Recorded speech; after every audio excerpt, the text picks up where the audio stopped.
Hello everyone, आज के इस वीडियो में हम लोग सीखेंगे क्लास 10th का एक टॉपिक जिसका नाम है पृष्ठीय क्षेत्रफल और आयतन। ये टॉपिक जो होता है, इस टॉपिक से मिनिमम जो होता है 7 से 8 नंबर के क्वेश्चन जो होते हैं कवर होते हैं। 10वां क्लास का बोर्ड एग्जाम में 7 से 8 नंबर के नया वाला सिलेबस पे क्वेश्चन जरूर आते हैं। हम लोग उन क्वेश्चन को भी देखेंगे कि हर साल कितने कितने क्वेश्चन आए हैं। 2021 वाला जो पेपर हुआ है इसमें कैसे क्वेश्चन आए थे, इससे पहले वाले जो क्वेश्चन थे उनको भी डिस्कस करेंगे। तो चलिए शुरू करते हैं। अभी तो आज ये पहला लेक्चर है, तो इसमें हम लोग पहला वाला क्लास में पृष्ठीय क्षेत्रफल में जो क्योंकि देखिए जब पृष्ठीय क्षेत्रफल की बात करते हैं तो क्षेत्रफल जो होगा घन, घनाभ, बेलन, शंकु, गोला, ये सब का क्षेत्रफल निकालेंगे और साथ में हम लोग आयतन निकालेंगे। ठीक है, तो जब इसका क्षेत्रफल और आयतन निकालने की बारी आती है तो इस समय सबसे पहले सबसे ज़्यादा जरूरी होता है क्षेत्रमिति। जितना भी क्षेत्रमिति होता है, पूरा का पूरा क्षेत्रमिति जो गेम होता है वो फार्मूला का होता है। अगर आपको फार्मूला याद है तो आप सवाल बना सकते हैं। दो चीज़ जरूरी होता है, एक पहला फार्मूला और दूसरा डायग्राम। दो चीज़ आपको अगर क्लियर है तो आप सवाल बना सकते हैं। तो इसीलिए चलिए पहले हम लोग इसका फार्मूला देखते हैं, फिर सवाल के हिसाब से डायग्राम भी डिस्कस करेंगे।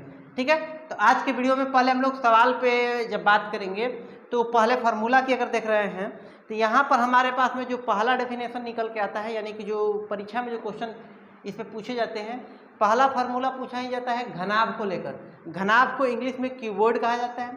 तो इसका दो चीज़, इसका पृष्ठीय क्षेत्रफल कितना होता है और इसका आयतन कितना होता है। तो इसका पृष्ठीय क्षेत्रफल की बात करेंगे तो हर एक पृष्ठ का क्षेत्रफल निकाल के अगर जोड़ देंगे तो कुल पृष्ठीय क्षेत्रफल निकल जाएगा। तो घनाभ के पास में 3 डायमेंशन होता है, लंबाई, चौड़ाई और ऊंचाई, यल, बी और एच। ये बी हो गया, सॉरी, और ये यल हो गया, लंबाई, चौड़ाई और ऊंचाई। तो यहाँ पर हम इन इसी तीनों के हिसाब से अगर क्षेत्रफल निकालेंगे तो एक क्षेत्रफल इधर, ये क्षेत्रफल, सबको अगर निकालेंगे तो सब आयत के आकार का है। इसीलिए यहाँ पर इसका पृष्ठीय क्षेत्रफल जो बन के आता है 2 × LB + BH + LH। ये पूरा हो गया हमारे पास में क्या, कुल पृष्ठीय क्षेत्रफल किसका, घनाभ का। ठीक है, अगर आयतन की बात करेंगे तो किसी भी चीज़ का आयतन निकालना होता है तो आयतन का एक और फॉर्मूला होता है, आधार का क्षेत्रफल गुणे ऊंचाई। किसी भी चीज़ का आयतन निकालना होगा, आधार का क्षेत्रफल गुणे ऊंचाई। आधार का क्षेत्रफल, आधार में लंबाई है और चौड़ाई है, तो आधार का क्षेत्रफल हो जाएगा लंबाई गुणे चौड़ाई। इसमें किसका गुणा कर देंगे, ऊंचाई का। तो आयतन का फॉर्मूला क्या हो जाएगा, लंबाई गुणे चौड़ाई गुणे ऊंचाई, यानी कि यल, बी, एच। घनाभ के बारे में क्लियर है कि घनाभ का अगर पृष्ठीय क्षेत्रफल बोलेगा तो 2 × LB + BH + LH। अगर इसकी बात करेगा आयतन की तो आयतन क्या होगा, यल × बी × एच। कितनी भुजाएं होती हैं घनाभ में, 3, लंबाई, चौड़ाई और ऊंचाई। यहाँ सॉरी 3 डायमेंशन होते हैं, लंबाई, चौड़ाई और ऊंचाई को लेकर कुल कितनी भुजाएं होती हैं तो आप काउंट कर सकते हैं। भुजा 1, 2, 3, 4, 5, 6, 7, 8, 9, 10, 11 और 12। यानी यहाँ पर कितनी भुजाएं होती हैं घनाभ के पास में, 12 भुजाएं होती हैं। कोना की बात करेंगे तो 4 कोना ऊपर, 4 कोना नीचे, तो कोना होता है 8, भुजा की संख्या कितनी होती है, 12। सतह की बात करेंगे तो एक ऊपर का सतह, एक नीचे, 2 और एक आगे एक पीछे, 4 और एक इस साइड और एक इस साइड, मिलाकर कितनी सतहें होती हैं, सतह की संख्या होती है 6। समझ में आया बात। तो यानी कि हमारे पास में पृष्ठीय क्षेत्रफल 2 × LB + BH + LH। अगर आयतन की बात करेगा तो लंबाई गुणे चौड़ाई गुणे ऊंचाई। और यहाँ पर अगर कोना की बात करेगा तो कोना होता है 8 को, अगर भुजा होता है तो 12, और यहाँ पर सतह की बात करता है तो 6। ठीक है, तो इसके बारे में आगे हम लोग, ये ज़्यादा इंपॉर्टेंट नहीं है, आपको फार्मूला याद होना चाहिए। ठीक है, अब फार्मूला घनाभ हो गया। अब हम किसके बारे में बात करते हैं, घन। घन की सभी भुजाएं बराबर होती हैं, क्योंकि सभी भुजा बराबर होगी तो यहाँ पर हमारे पास में इसका क्षेत्रफल हो जाएगा 6a²। ठीक है, और आयतन क्या हो जाएगा इसका, a³। ठीक है, कैसे हुआ, तो नीचे का क्षेत्रफल हो जाएगा ये भी a, सब भुजा बराबर, नीचे का क्षेत्रफल लंबाई गुणे चौड़ाई a², और इसका ऊंचाई भी a है तो a² × a क्या हो गया, a³। ठीक है, यानी घन और घनाभ जो दोनों होता है एक ही होता है, बस अगर लंबाई, चौड़ाई और ऊंचाई अगर तीनों बराबर हो गया, इसका मतलब कि वही घनाभ क्या हो जाता है, घन हो जाता है। तो बस वही फार्मूला में रखा गया है। ठीक है, अगर हम बात करते हैं बेलन, तो ये जो आकृति हमको दिख रही है, इसी आकृति को क्या कहा जाता है, बेलन। इसको जब खोला जाएगा तो एक सीट जैसी आकृति निकल के आएगी और इसमें 2 ऊपर और नीचे क्या होता है, वृत्त होता है, यानी 2 वृत्त, एक वृत्त ऊपर और एक वृत्त नीचे। और जो वक्र वाला भाग, वक्र किसको कहेंगे कि वैसा भाग जिसको पकड़ने के लिए पूरी तरह से हमको हाथ को मोड़ना पड़े। वक्र का मतलब मोड़ना होता है, तो जो भाग मुड़दार होता है उसी को वक्र कहा जाता है। तो यहाँ पर अगर वक्र पृष्ठ का क्षेत्रफल, तो देखिए ऊपर वाला हिस्सा तो प्लेन है, वक्र नहीं है, नीचे वाला हिस्सा भी वक्र नहीं है। वक्र अगर है तो ये वाला भाग को पकड़ने के लिए हमको अंगुली मोड़ना पड़ेगा ना, तो ये वाला भाग क्या है, वक्र है बेलन में। तो अगर ये वाला भाग वक्र है तो इसका वक्र वाला का क्षेत्रफल अगर निकालेंगे तो वक्र वाला भाग में ये बेलन का ऊंचाई हो गया कितना, h। तो यानी कि यहाँ पर ये इसका क्या हो गया, ऊंचाई, और इस बेलन का लंबाई जो ई वाला भाग है इसका कुल लंबाई 2πr होगा, वृत्त की तरह ही है ना। तो जब इसको खोला जाता है, ठीक है, तो जब इस वाले भाग को खोलेंगे तो ये क्या होगा, जब खोला जाता है तो एक आयत का संरचना लेता है। यानी कि इसका क्षेत्रफल की बात करें, देखिए एक आयत है, तो अगर हमको पूरा वक्र का क्षेत्रफल चाहिए था तो इस आयत का क्षेत्रफल तो हो जाएगा। तो ये वृत्त का परिधि ले रहा था तो 2πr इंटू क्या हो जाएगा, h। तो वक्र पृष्ठ का क्षेत्रफल क्या होता है, 2πr इंटू क्या हो गया, h। समझ में आया। अगर इसका कुल पृष्ठीय क्षेत्रफल की बात करेंगे, कुल का मतलब वक्र वाला भाग भी और एक ऊपर वृत्त है एक नीचे वृत्त है, इस तीनों भाग का अगर क्षेत्रफल को जोड़ देंगे तो कुल पृष्ठीय क्षेत्रफल हो जाएगा। तो कुल पृष्ठीय क्षेत्रफल की बात करेंगे तो 2πrh, यानी कि क्या लिखेंगे, 2πrh वक्र भाग, आप प्लस में एक वृत्त ऊपर है तो πr², एक वृत्त नीचे है तो πr², मतलब कि कौ वृत्त है, 2πr², दो वृत्त, तो 2πr कॉमन हो गया तो इंटू में क्या बचेगा, r प्लस h। ये हो गया हमारे पास में कुल पृष्ठीय क्षेत्रफल। अगर हम आयतन की बात करेंगे तो आयतन क्या होगा, πr²h। तो बेलन का आयतन होता है, आधार का क्षेत्रफल बताए हैं कि आधार का क्षेत्रफल गुणे ऊंचाई। आधार मतलब नीचे वाला भाग, नीचे में वृत्त है तो किसका क्षेत्रफल लिखेंगे, वृत्त का क्षेत्रफल πr², आधार का क्षेत्रफल गुणे ऊंचाई, तो πr² गुणे h।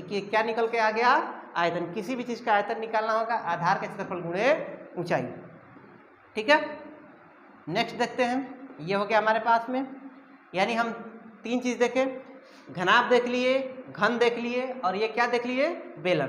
अब हम आगे चलते हैं, आगे हमारे पास में जो आकृति दिख रही है ये क्या है, शंकु। शंकु को इंग्लिश में कहा जाता है कोन, ठीक है। वो है मलाई वाला आइसक्रीम जो आता था नहीं, ऐसे ही ना, यही वाला होता था ना, तो वही वाला है ये।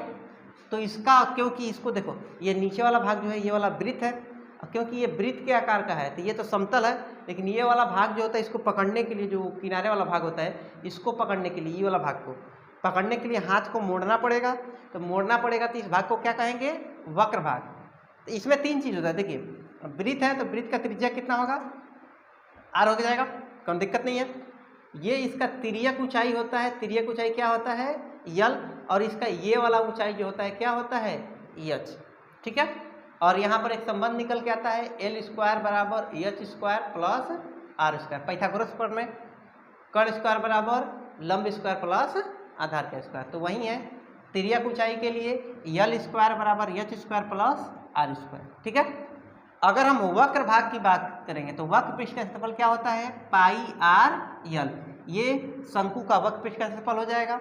अगर कुल पृष्ठीय क्षेत्रफल की बात करेंगे तो कुल का मतलब वक्र वाला भी और वृत्त वाला भी, दोनों भाग मिला देंगे तो यानी कि πrl प्लस वृत्त वाला का क्षेत्रफल होता है πr², तो πrl प्लस πr², πr अगर कॉमन करेंगे तो हो जाएगा l प्लस r, ठीक है। अब हमारे पास में शंकु का आयतन की अगर बात करेंगे तो शंकु का आयतन जब होगा, ये वाला भाग को हम क्लीन कर देते हैं पूरा। तो आयतन जो होता है शंकु का, क्योंकि देखिए ये एक बेलन के आयतन का 1/3 है, इधर वाला हिस्सा ये क्या हो जाएगा, बेलन हो जाएगा। तो अगर ये बेलन का एक शंकु जो है 1/3 है तो बेलन का आयतन होता है πr²h और ये क्या हो जाएगा 1/3 हो जाएगा, यानी इसका आयतन हो गया क्या 1/3 πr² इंटू h। क्योंकि यह बेलन की 1/3 जगह छेक रहा था इसलिए उसका आयतन का भी क्या हो गया 1/3 हो गया, ठीक है।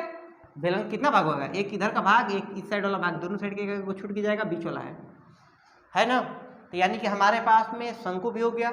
शंकु का वक्र पृष्ठीय क्षेत्रफल की बात करेंगे तो πrl, अगर कुल पृष्ठीय तो दोनों को जोड़ देंगे तो πrl प्लस वृत्त 1 है तो πr²। अगर हम आयतन की बात करेंगे तो आयतन क्या हो जाएगा 1/3 πr²h, ठीक है। अब अगर हम बात करते हैं गोला, गोला बच्चा बोला पढ़ेंगे अब गोला, स्फीयर है तो इसमें क्या होगा कि गोले का पृष्ठीय क्षेत्रफल, क्योंकि यहाँ पर गोला जो, जब भी हम गोला कहीं से भी पकड़ेंगे, इस गोला को हम कहीं से भी पकड़ेंगे तो हाथ को मोड़ना ही पड़ेगा। तो इसका पृष्ठीय क्षेत्रफल बोले चाहे वक्र पृष्ठ बोले, दोनों का मतलब क्या है, सेम है। तो पृष्ठीय क्षेत्रफल कितना हो जाएगा, 4πr²। 4 वृत्त के बराबर एक गोला होगा, ठीक है। तो 4 वृत्त के बराबर यानी 4πr²। और अगर आयतन की बात करेंगे तो 4/3πr³। समझ में आ गया बात। आयतन 4/3πr³ और गोला का इसका पृष्ठीय क्षेत्रफल 4πr²। अर्धगोला यानी कि जब गोला को आधा काट देंगे तो क्या बन जाएगा, अर्धगोला, ठीक है। तो अर्धगोला में क्योंकि अब अर्धगोला है तो ऊपर वाला भाग वृत्त के जैसा है और नीचे वाला भाग एक कटोरी वाला है, तो कटोरी को नीचे से पकड़ने के लिए हाथ को मोड़ना पड़ेगा। ये वाला भाग मुड़ा हुआ है ना, अगर मुड़ा हुआ भाग है यानी वक्र भाग है, तो ये हमारा पास में वक्र पृष्ठ हो गया और ये वाला भाग जो है सतह वाला हो गया, ठीक है। ये वक्र नहीं है, समतल पृष्ठ है। तो वक्र पृष्ठ का क्षेत्रफल मतलब कि इधर वाला का क्षेत्रफल, ये वाला वक्र पृष्ठ होगा। तो वक्र पृष्ठ का क्षेत्रफल क्योंकि पूरा गोला था 4i², तो आधा हो जाएगा 2πr²। समझ में आया। और यही कुल क्षेत्रफल की बात करेंगे तो ये वाला क्षेत्रफल हो गया है 2πr²। क्योंकि ये वृत्त है तो इसका क्षेत्रफल कितना होगा, πr²। वृत्त का क्षेत्रफल होता है πr²। दोनों को मिला देंगे तो कितना हो जाएगा, πr² और 2πr², कितना 3πr²। तो संपूर्ण पृष्ठीय क्षेत्रफल होता है 3πr² और वक्र पृष्ठीय क्षेत्रफल होता है 2πr²। वक्र वाला भाग कौन सा है, ये वाला जो भाग है, हम पेन चेंज कर दे रहे हैं इसको मिटा के पूरा बढ़िया से। देखिए ये वाला जो भाग है, इस वाले भाग को वक्र भाग कहेंगे और ये ऊपर वाला जो भाग है इसको क्या कहेंगे, समतल भाग, ठीक है। तो अब हमारे पास में अर्धगोला वाला भी हो गया, ठीक है। तो हम यहाँ पर क्या क्या सीखे, हम सीखे हैं घनाभ का, घन, बेलन, शंकु, गोला और अर्धगोला, यानी 6 चीज़ के बारे में सीखे हैं। 6 का पृष्ठीय क्षेत्रफल सीखे हैं और 6 का आयतन सीखे हैं। अभी एक चीज़ बच गया है छिन्नक के बारे में, तो छिन्नक के बारे में बाद में छिन्नक भिन्नक देखेंगे। अभी इतना ही से काम चलेगा हमारा। तो इतना काम क्षेत्रफल भी देखें और आयतन भी देखें। यहाँ पर हमारे पास में ये समरूप के है। एक घनाभ का पृष्ठीय क्षेत्रफल होता है 2 × LB + BH + LH। घनाभ का आयतन होता है LBH। अगर इसका पृष्ठीय क्षेत्रफल 6r², किसका, घन का। आयतन की अगर बात करेंगे तो AQ। बेलन का वक्र पृष्ठीय क्षेत्रफल क्या होता है, 2πrh। और अगर बेलन का कुल पृष्ठीय क्षेत्रफल हो कितना होता है, 2πr × r + h।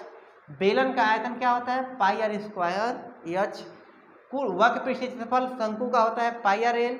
कुल पृष्ठीय क्षेत्रफल दोनों को जोड़ दिया जाता है। यानी ये हमारे पास में सारा का सारा फार्मूला है। इस फार्मूला को टोटल एक जगह पर आप नोट कर लीजिएगा और साथ में इसको याद कर लीजिएगा। आपको बता दे रहे हैं कम से कम 1 से 2 क्वेश्चन हर एक बार बोर्ड में जो होता है इस फार्मूला से, जो आपके बोर्ड पर दिख रहा है, इस फार्मूला से ही क्वेश्चन हर एक बार 1 या 2 क्वेश्चन तो आना ही तय है। आपको अगला वीडियो में पहले फार्मूला याद कर लीजिएगा, उसके बाद हम लोग अगला वीडियो में जब इसका दूसरा वाला पार्ट आएगा तो उस दूसरे वाले पार्ट में हम इस पे जो बोर्ड वाले क्वेश्चन आ चुके हैं उन क्वेश्चन को देखेंगे कि कौन कौन से क्वेश्चन आए हैं, इस फार्मूला पे बेस कितने क्वेश्चन आए हैं, हमारे पास कितने क्वेश्चन बन रहे हैं, ठीक है। तो उतना करेंगे, पहले इस फार्मूला को याद कर लीजिएगा। बिना फार्मूला याद किए क्षेत्रमिति का सवाल कभी भी नहीं बनेगा, किसी से नहीं बनेगा। फार्मूला तो याद करना पड़ेगा ही। कुछ बातें जो होती हैं मैथ प्रैक्टिस करने का चीज़ होता है, लेकिन अगर कुछ फार्मूला याद रहता है तो ही हमारे पास में वो बन पाता है सवाल। तो क्षेत्रमिति का जितना भी फार्मूला अभी आपके पास में है सारा का सारा नोट कर लीजिएगा। अगला वीडियो जो आएगा आपको उस वीडियो में सिखाया जाएगा। हर रोज़ जो आपका वीडियो आएगा, हर रोज़ वीडियो जो होगा 9 बजे मॉर्निंग में आपका वीडियो डेली आएगा, सोमवार से लेकर मंडे टू सैटरडे। डेली सोमवार से लेकर शनिवार तक डेली आपका वीडियो जो होगा नेशनल एकेडमी के यूट्यूब चैनल पर 9 बजे आएगा, ठीक है। तो डेली एक वीडियो आएगा। कल वाले वीडियो में जो हम लोग सीखेंगे इसका अगला पार्ट आएगा, जो पार्ट 2 आएगा, तो उसमें 9 बजे आएगा वीडियो। उसमें आप लोग को सारा का सारा क्वेश्चन जितना भी परीक्षा में आ चुका हुआ है किससे, फार्मूला से, उन सब को क्वेश्चन को डिस्कस करेंगे, ठीक है। मिलते हैं अगले वीडियो में। आज के लिए इतना ही, याद जरूर कर लीजिएगा। अगर वीडियो पसंद आएगा तो वीडियो को लाइक भी करिएगा और अपने सभी दोस्तों को शेयर भी करिएगा, ठीक है। थैंक